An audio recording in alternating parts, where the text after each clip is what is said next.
Do you see that too?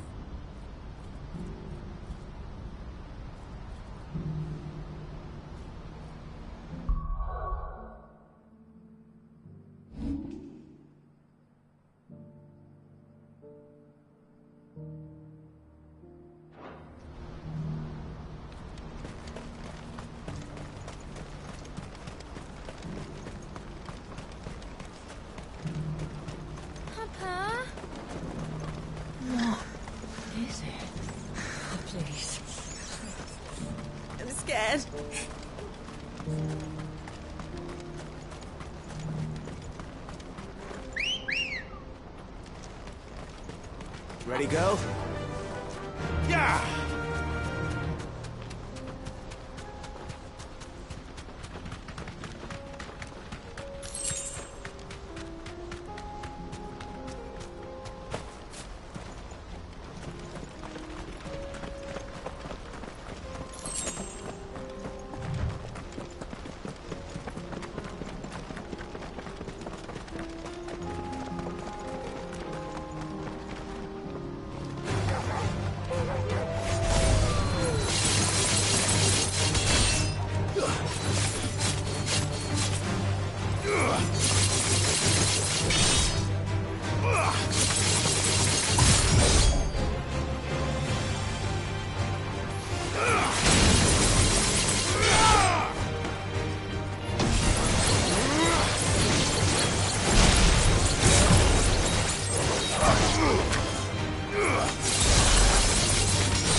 Be Rutherford, can it?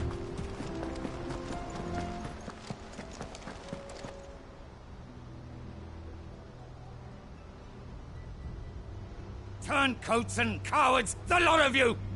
If it's a fight you want, it's a fight you shall have! Allow me. I don't need your... Please, Field Marshal, oblige him. This won't take long. You're right. It won't. Men, finish him.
A little longer than I'd have liked.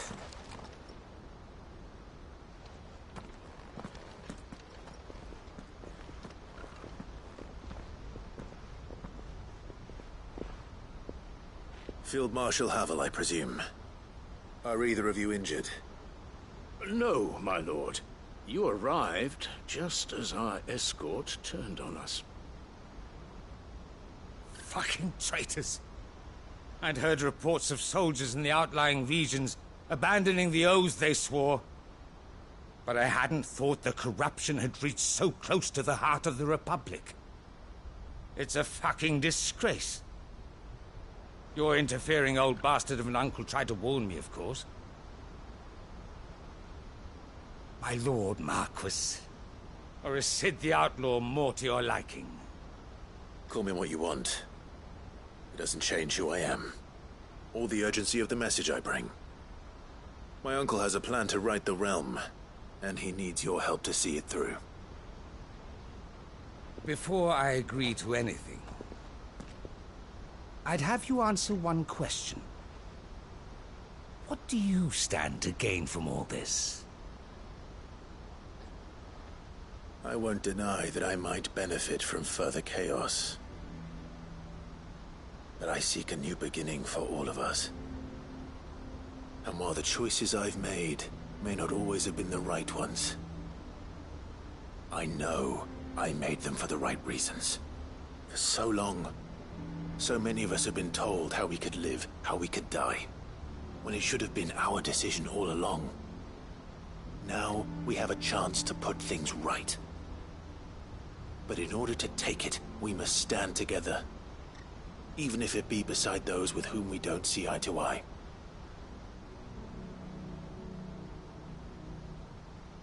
Certainly not the words I expected from an outlaw. But perhaps your uncle was right. You are no ordinary outlaw. I'll never hear the end of this. All right. I'll start by ordering my most trusted guard to bring the Dalmekian fringes under control. Next, I'll make contact with my counterparts in the Imperial Army and see if I can't convince them to try and restore order in their own territory. Thank you, Field Marshal. But they are not the only ones we will need to convince. What do you mean? I don't doubt that I can bully some sense into a few generals. But those they answer to require a different kind of persuasion. And when it comes to honeyed words, well, we will need an envoy. One who can court even the most stubborn of statesmen. You, perhaps? I'm flattered. But I'm no diplomat either. And I have other problems to attend to. What we need is a skilled arbitrator. And I may know just the person. Is that so? And would he happen to be an outlaw too? Of a different kind, perhaps. Well, beggars can't be choosers. I suppose we'll all have to find a little of the outlaw in ourselves if we're to make it through this. Very well. Send your man to me right away. I shall.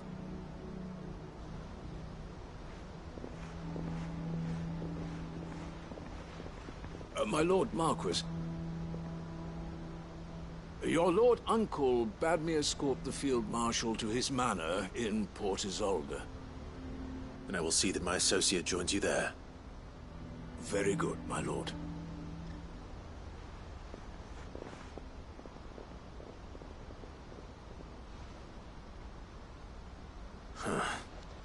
An envoy. I'm not sure I'm the man to talk anyone round. I can barely convince my brother to take his medicine. No. This is a job for someone with experience. Someone like Quentin. I hope I can convince him at least.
Quentin, I have a proposal for you. Do you now?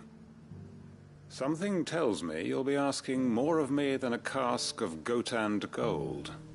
Go on, then. Propose.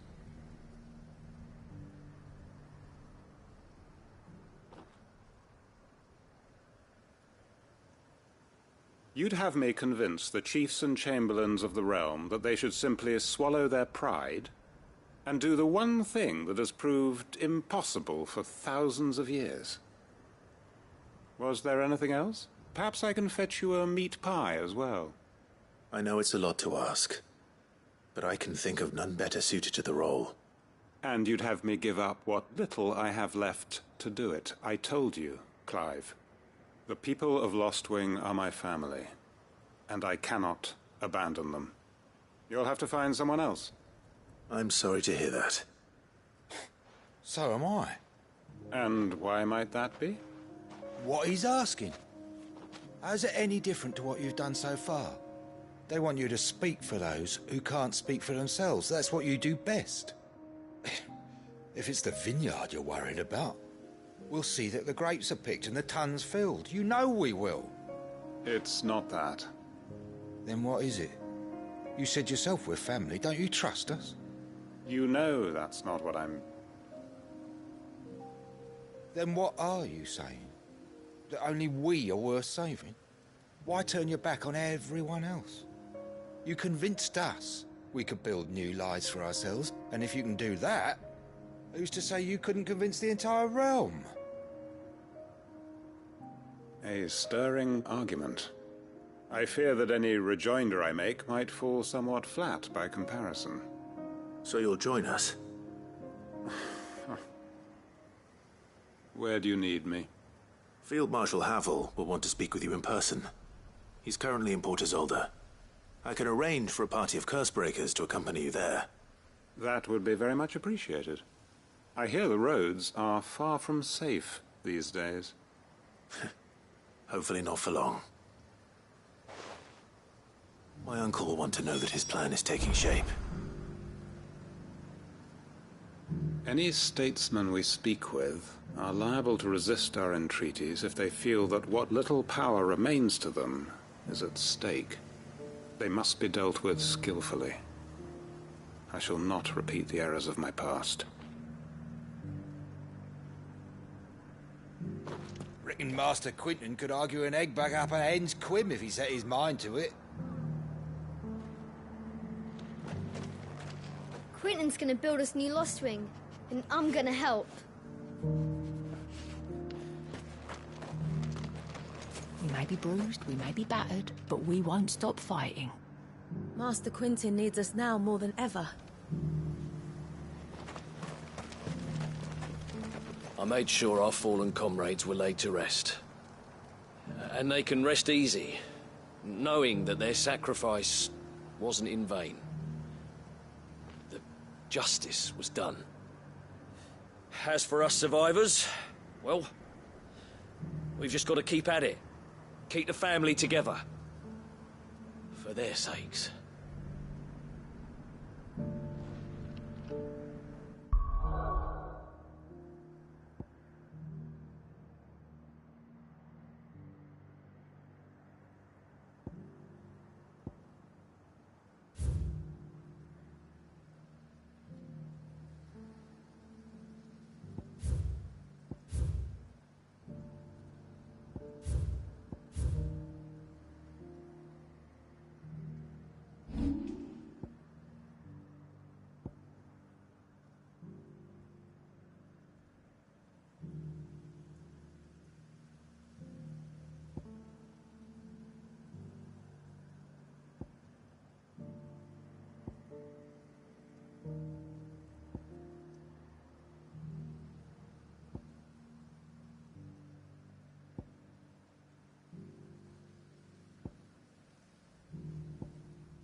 unwavering will and an unbreakable bond.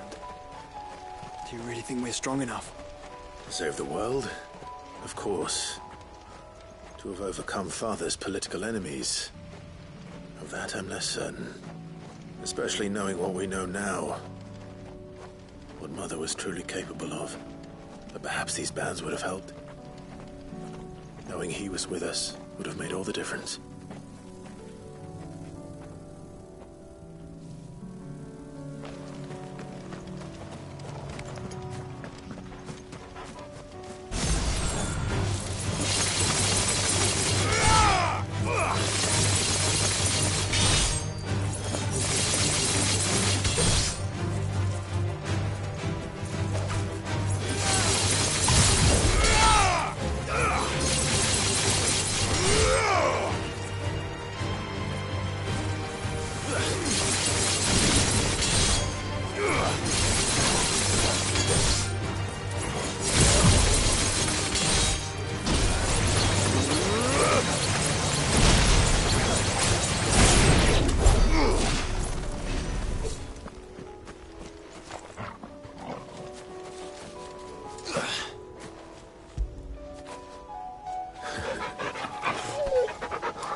It's just back there.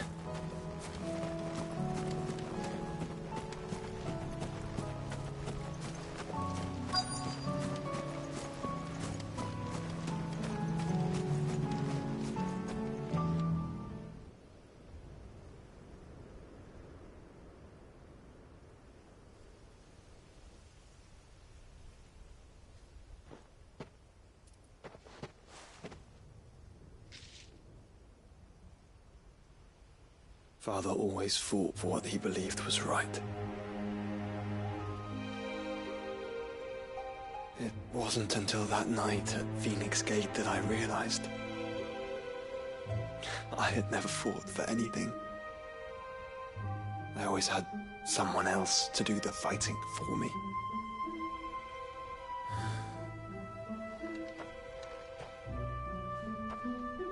No matter how fate conspired against him, he never lost heart, never looked back, never stopped fighting.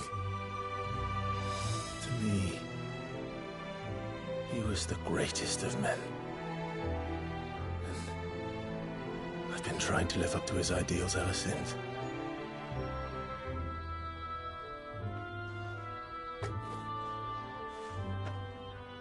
We all have, Clive. We all have. And we'll keep trying. Because that's what he would have wanted. What he would have done himself. Even if it meant standing against the very gods in the heavens. I shall be borrowing this, Father, if I may. That you might watch over us as we follow in your footsteps.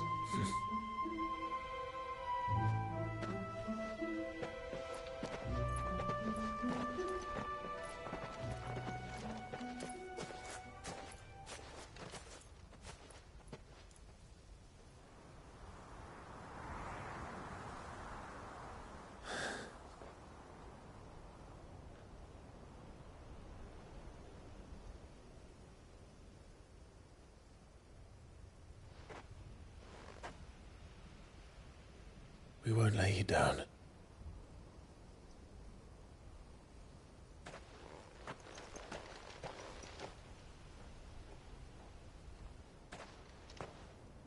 Onward, then? Onward. To the end. And to a new beginning.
Time to fight.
Mid's oil.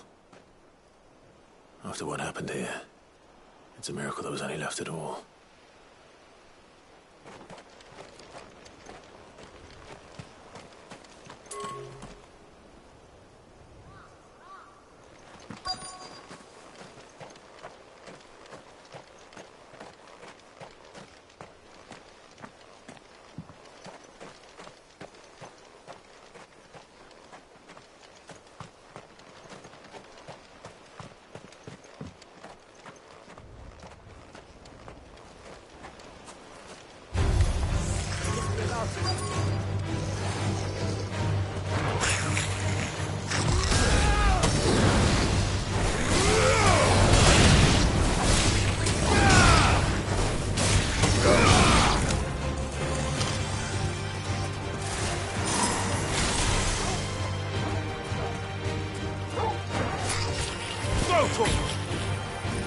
All yours, Torgal!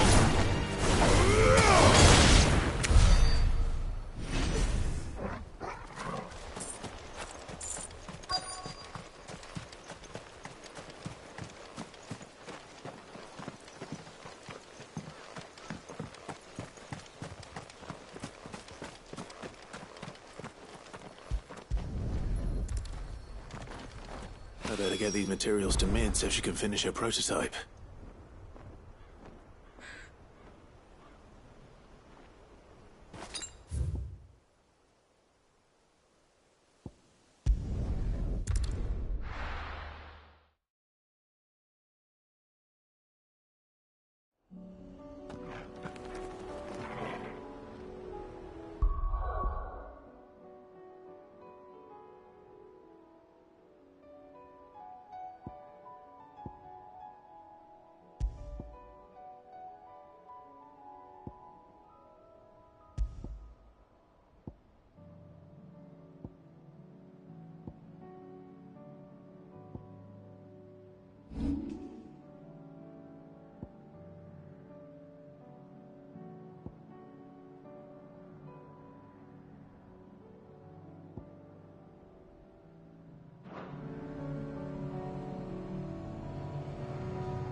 It's still here. After all these years. A lot smaller than I remember. And you're a lot bigger. You might have to swim, boy.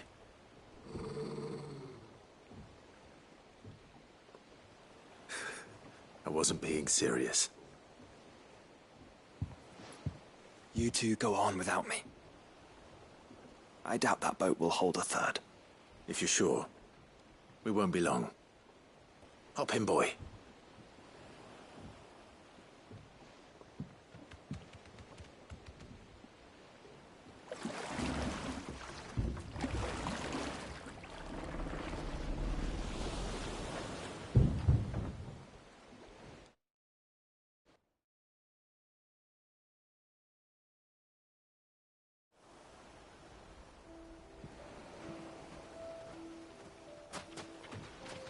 This place hasn't changed at all.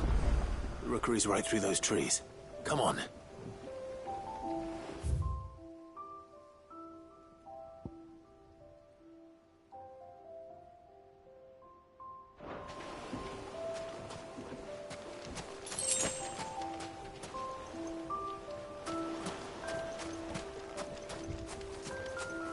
Race you there? I bet I could still beat you.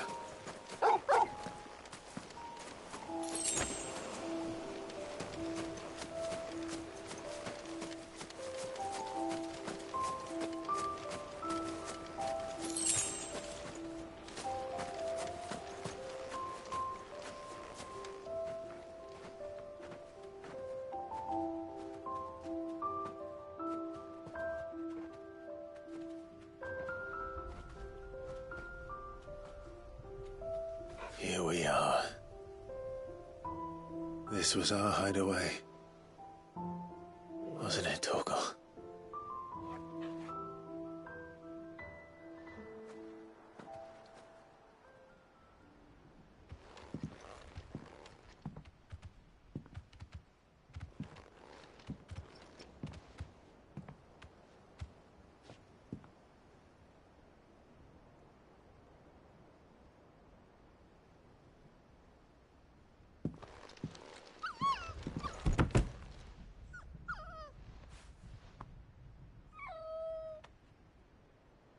Coming here helped me to forget who I was.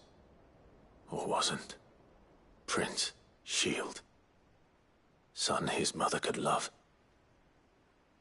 Had I been any one of those things? Perhaps.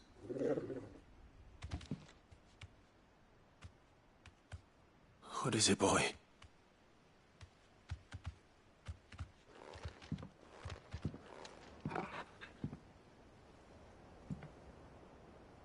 This is all from the castle. And Phoenix Gate. Did you bring these here?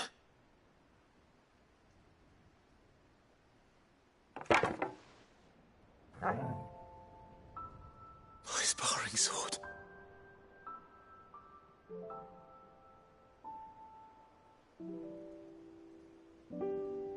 Well.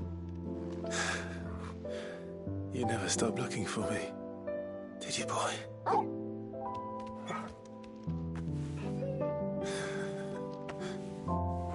Thank you, Torgal. For never giving up. For never forgetting.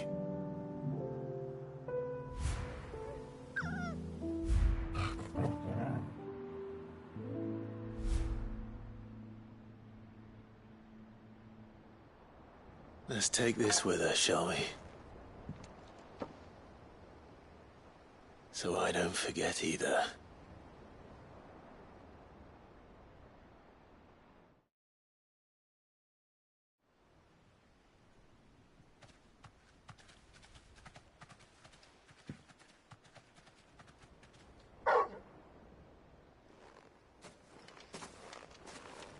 That's not the way back to the boat, Torgal. All right. I'm coming.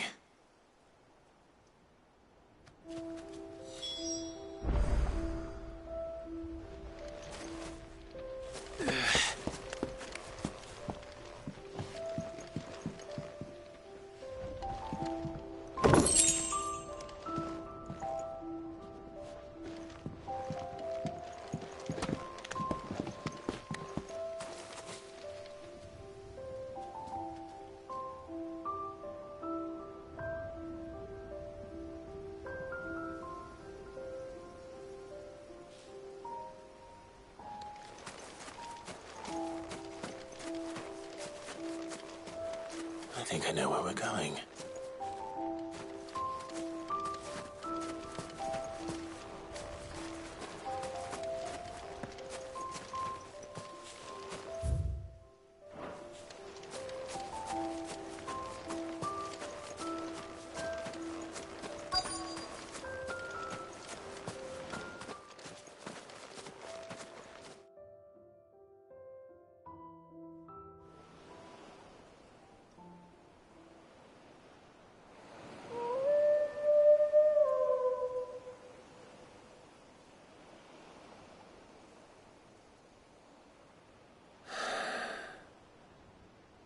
People always talk about the importance of putting the past behind you.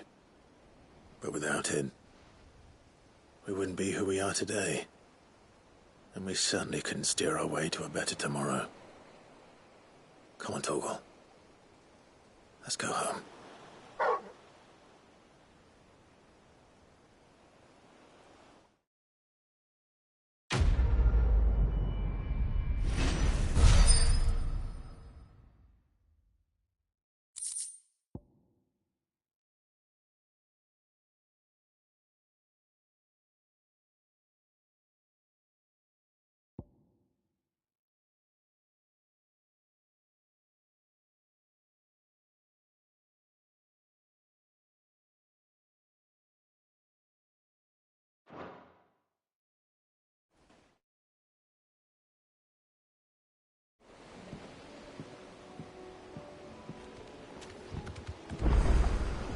Sorry for the wait.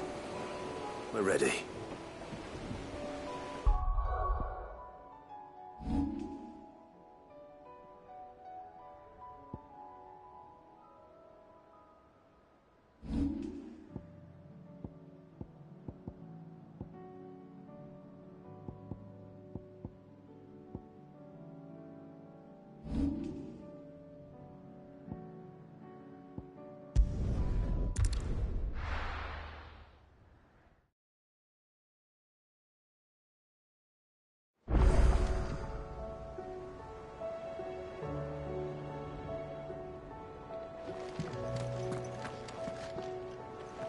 Uncle, I bring good news. The Field Marshal has agreed to your plan. Ha! Of course he has. I didn't doubt you for a moment, dear boy. Rutherford is accompanying him back to your manor in Port Isolde as we speak. They will await your return there. As will one other. One other? Who, exactly? Lord Havel was concerned that even if he could get the realm's armies to agree to an accord, he might not be as successful in convincing those with political power. He asked if I might have a solution, and I suggested a certain Imperial Lord Magistrate turned Liberator. One of your co-conspirators? Master Quinton would probably call me one of his, but yes. Another outlaw, then. Just the thing we need to put these rotten politicos in their places. Good thinking, Clive. I'm glad you approve. The more the merrier, eh? Uncle, assuming Havel and Quinton can solve our problem with the armies, you still haven't mentioned how we might manage the grain shortages. Oh, don't you worry, my boy. The 7 high houses will be seeing to that. They have all agreed to make the most generous of donations. Oh, of course, it did take a little persuasion, but luckily I had some unexpected help. From who? Why, you, my boy. Rumor has it that you rescued the Lady Ariane's head steward Rockford from a horde of bloodthirsty bandits. It was more of a handful. Well, the old battle-axe was so pleased. She had a shipload of talents delivered to my private docks by the next new moon. And when the other houses saw the parsimonious old crone's purse strings finally loosen, they as good as tripped over themselves in the rush to follow suit. I'm happy to hear it. Now, I must be getting back to the manor. Join us there at your earliest convenience, would you? Of course, Uncle.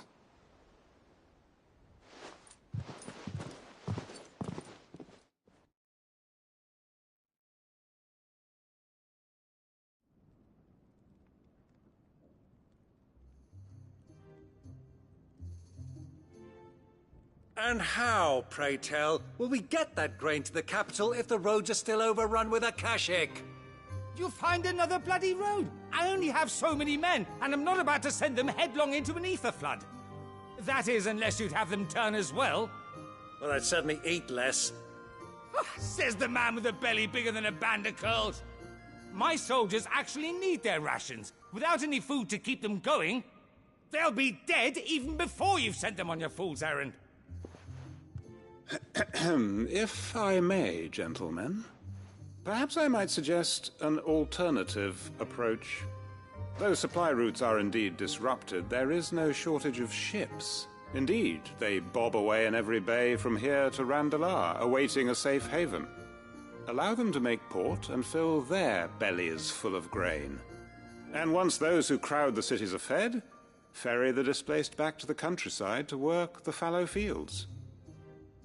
But I'm sure that you wish to continue your discussion. Forgive the interruption.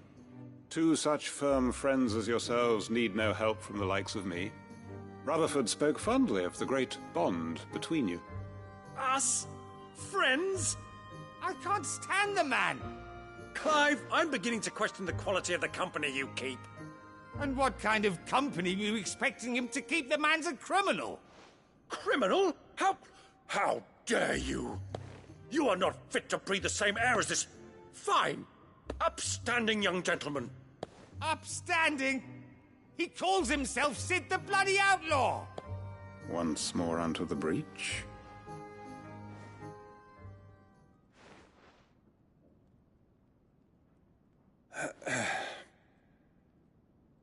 Shall we begin again? What we seek here is not to create a new nation, nor to claim the thrones of those that already exist. We wish simply to bring stability to the realm that mankind might weather the current storm. And to do that, we must convince those in power, the generals, the statesmen, the nobles, that our cause is just. There will be disagreements, yes, and I imagine some resistance, much resistance. But we cannot let that deter us. If we show them the path, show them that we walk it ourselves, then I am confident they will follow. The fate of the world lies in my nephew's hands, but the well-being of her people lies in ours. And we must not squander the chance that Clive has given us. Uncle Byron, Now, with that settled, let's move on to the signing of the Accord. For what great moment in history hasn't been accompanied by a little ceremony?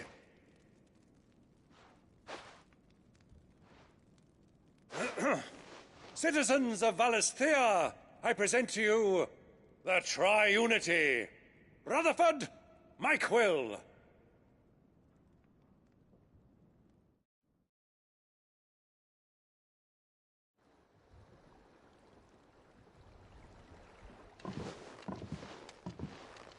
Well, my boy, the stage is set. That it is. This is the role you were born for. Now I ask only that you trust in the talents of your supporting cast. We shall play our parts to the best of our abilities, that you might have the opportunity to shine. The realm needs its Sir Crandall. And there is no better Crandall than you, Clive. I want you to keep this signed accord as proof of our faith in you. I will.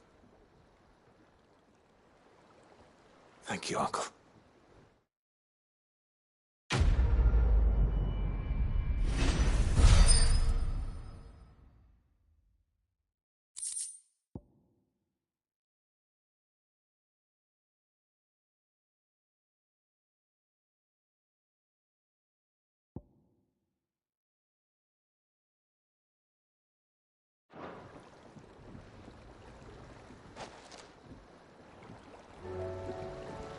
Sorry, can't take you where you need to get to, but the Argo and me will be waiting when you get back.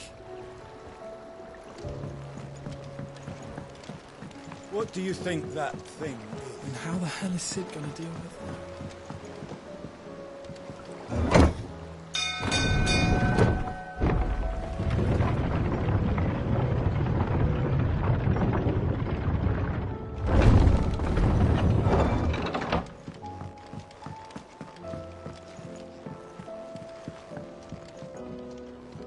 Brother, I put Father's helm in your chambers. He should be with you when his vision is finally realized. Thank you, Joshua. For everything. Don't mention it.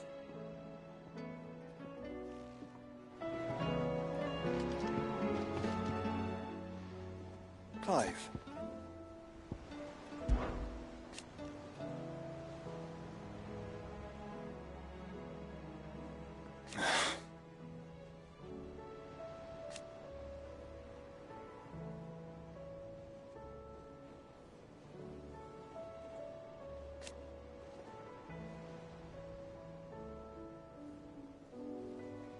His flame burns in your heart.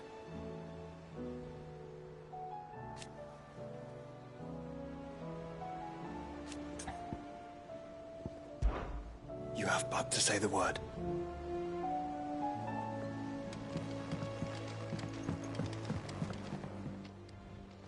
Must we away?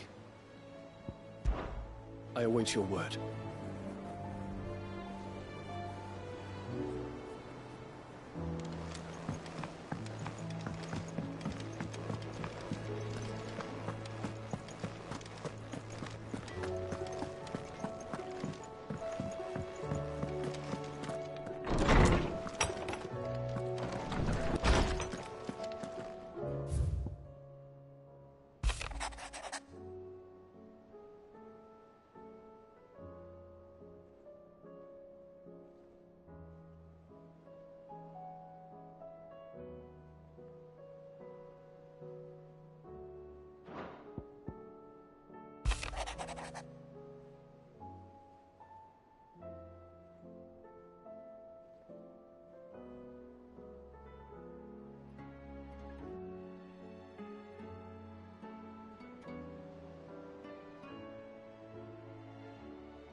If Joshua's worried about Jill, I should go and speak with him.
It's not time yet, is it?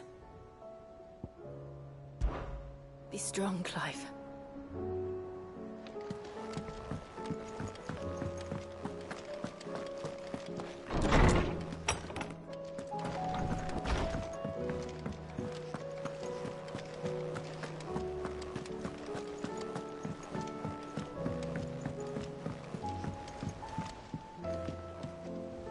Joshua, I read your message.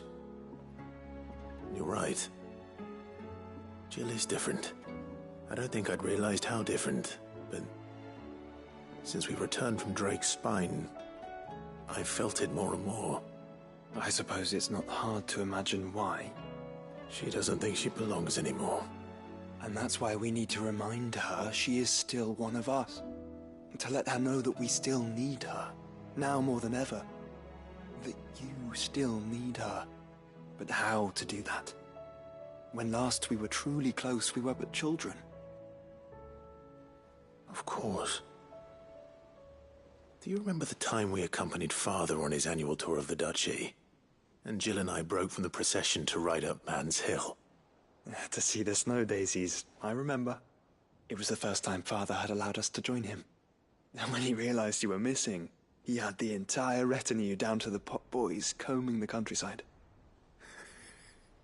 In the rain. A thunderstorm forced us to take refuge in a grove of oaks before we'd even made it halfway there. It was the Lord Commander who finally found us, and needless to say, he was none too pleased. Then it seems you and Jill have unfinished business. What do you say? Man's Hill. It's not that far. Oh, true. Though I suspect it is also much changed. Little in southern Rosaria remains as it was when we were children. You're saying I should go and scout the area for bandits? I'm saying we should first go and see if there are actually still any snow daisies left. What would you do without me, Clive?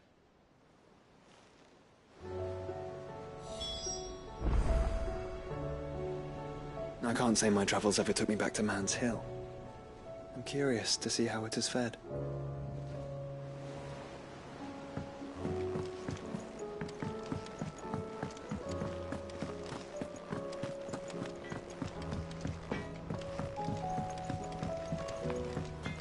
Say what you will, Lady Karen has seen us.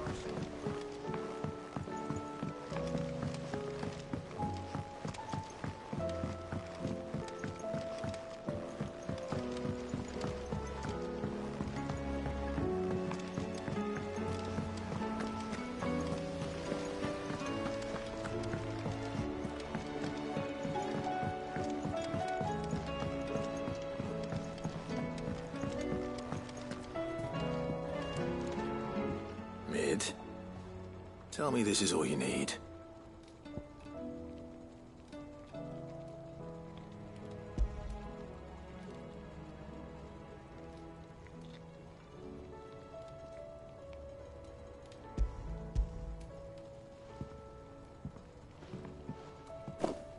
Aw, you make it sound like I asked you to save the world or something. Tell me this is all you need. It's most of what I need. After you left, I went over the figures again, and I realised I'd forgotten a 1 and a 0. And a cogwheel. Just a tiny one. Though, that's the problem. Gears that small are a bastard to make, and I may have lost the one Blackthorn spent a fortnight toiling over. wait. The children. When they took apart your scales, there was a tiny brass gear. Now that I think about it, they didn't use it when we put the scales back together. The young'uns? But why would the... You know what? I don't want to know. I'll keep working on the model. You go and find that cog.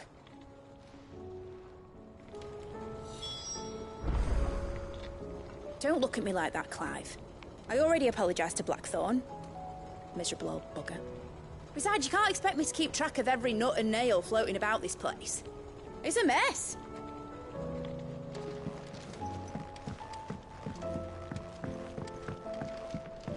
Has Midadol mentioned a new project yet?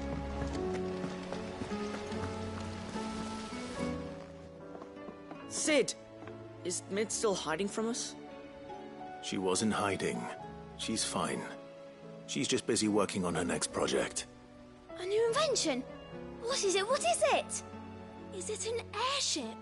I bet it's an airship! Do you think she'll let us help? That just so happens to be why I'm here.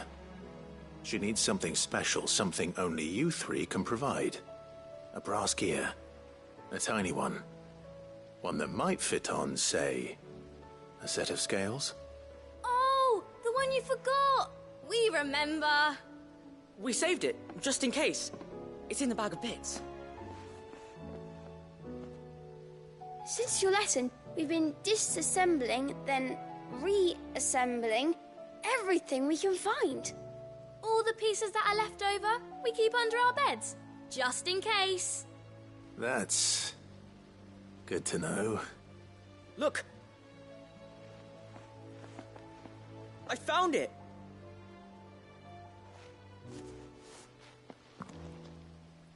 Is that all? Just the gear? We have more parts if Mid needs them. That's all for now. But I'll let Mid know about your hoard. Just in case. Thanks, Sid.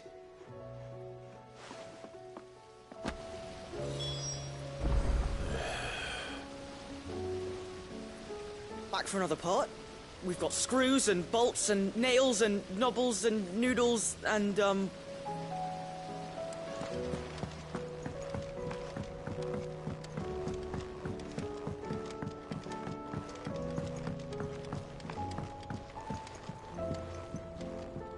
Well, did they have it?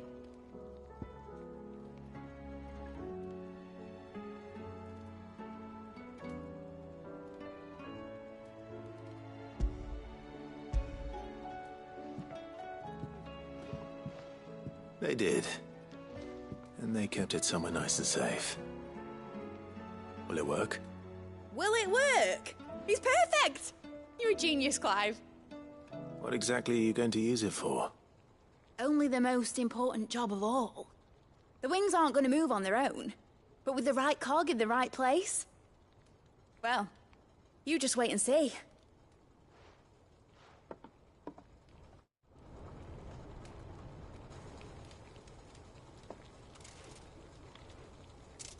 That should do it.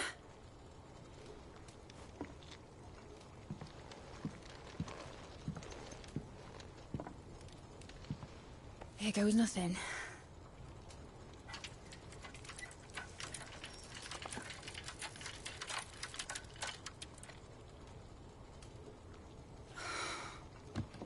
Titan's tits. It wasn't supposed to fly, was it? Of course it was supposed to fly. Wouldn't be much of an airship if it didn't. Honestly, these bloody engines are driving me mad. I was so sure this would be the day she soared. The Mithril engine was made to make dreams come true.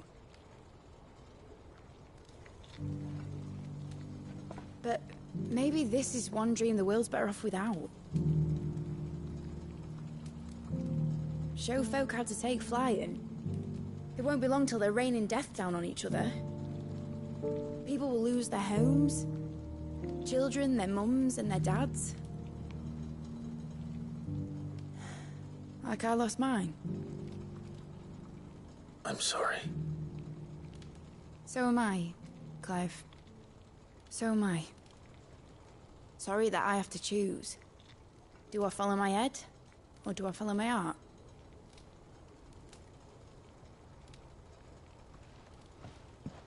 Good question. The first time I stood on the deck of your ship, felt the wind in my hair. It was like I was flying. But imagine how it would feel to actually do it. My dad always said there were two ways of living life. Chasing a dream or shuffling to your grave. And he were right. Right about a lot of things. Not that I like to admit it. People need dreams to chase. Especially in a world like this.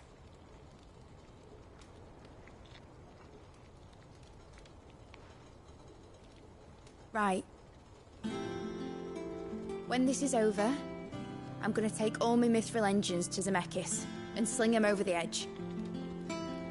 I won't have my dream end up turning into someone else's nightmare. But all that hard work... All that hard work will not be used for war, Jamie. But it isn't like it'll be gone. Tell me, Clive, have you ever been on a treasure hunt? Not since Joshua and I were boys. Why do you ask? Because I'm gonna bury the engine schematics and leave behind a little riddle telling people where to find them. A really hard one, so that only the most dedicated dreamers will ever be able to work it out.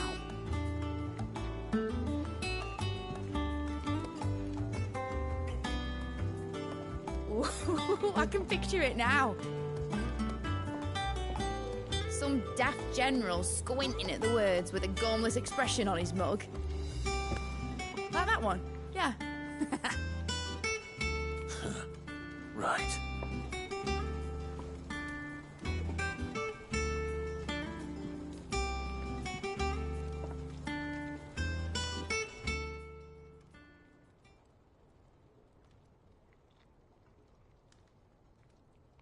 course, if I'm putting this engine at the end of a treasure hunt, I'll still need to make it a treasure worth hunting for. Won't be much of a prize if it couldn't even make a toy boat fly after all. My dad always said, dream big. But it ain't the size of a dream that's important, is it, Clive? Only that it's a good one. And I reckon I've got a fair few good uns left in me. I'm sure you do.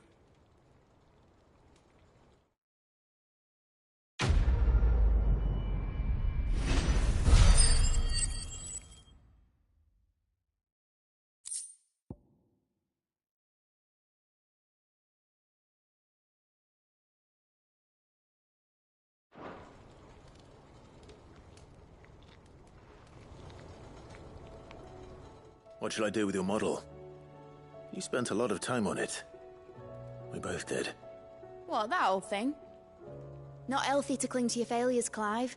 They'll weigh you down, you know. Sound advice.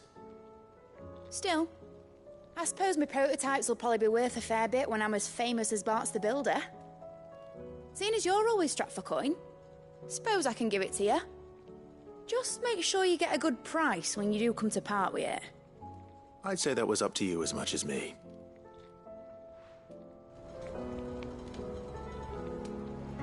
All right, Clive.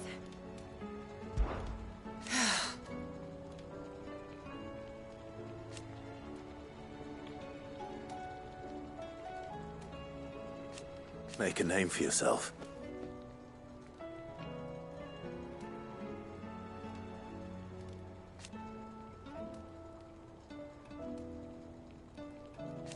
You better bloody had to, and all.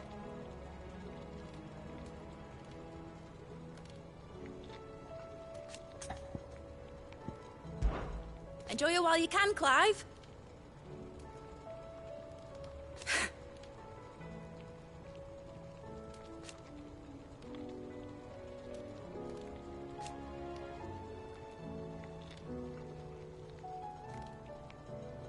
Imagine that, eh?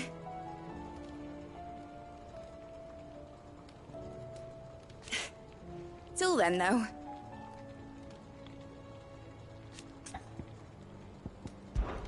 Try, Clive.